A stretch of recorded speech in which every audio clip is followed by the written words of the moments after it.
இரவு கடல் அமைதியாக இருந்தது. அடுத்த சில மணி நேரத்தில் ஒரு பேரரசின் விதி மாறப்போகிறது என்பதே அந்த அலைகளுக்கு கூட தெரியாது. தூரத்தில் ஒளி இல்லாமல் நகரும் கப்பல்கள், காற்றின் சத்தம் மட்டும், மனித குரல் இல்லை. சோழர் கடல் வீரர்கள் ஒரு முடிவுடன் வந்தனர்.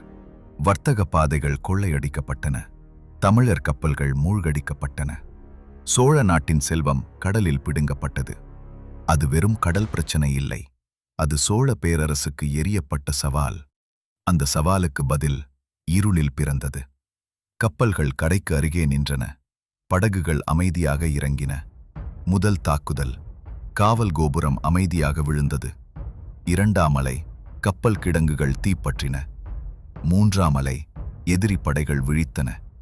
போரின் சத்தம் வெடித்தது. தீ, புகை, கத்தல்கள், இருள். எதிரி படைகள் எதிர்த்தன. துறைமுக வாயில்கள் மூடப்பட்டன. கடல் வழி தப்பிக்க முயன்றனர். ஆனால் தாக்குதல் நின்றதே இல்லை. ஒரு துறைமுகம் விழுந்தது, அடுத்து இன்னொன்று.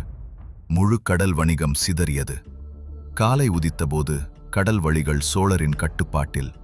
அந்த இரவு ஆசிய கடலில் யார் ஆட்சி செய்வார்கள் என்று தீர்மானித்தது. அது வெறும் போர் வெற்றி இல்லை, தமிழர் கடலை ஆட்சி செய்த தருணம்.